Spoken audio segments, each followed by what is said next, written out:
और अपनी बेटी की शादी के लिए हर हद तक पहुंच जाता।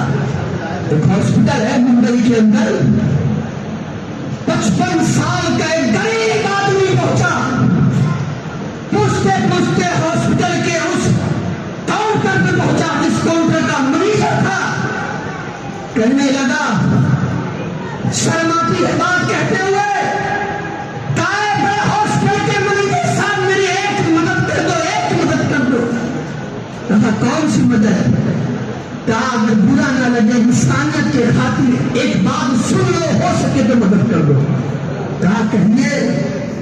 कहा मामला ये है, मेरे पास बेटियां हैं, हमारे समाज के अंदर बिना दिए ये शादी नहीं होती, और मैं गरीब हूं, मैं मिस्कीन हूं, मेरे दोषी में अल्लाह ने इतनी पैदा बेटी की रोशनी दे दो, हो सके तो मुझे बाप समझ के मेरी इज्जत बचा ले, और मेरी किडनी निकाल के जब मैं रुपया पैसा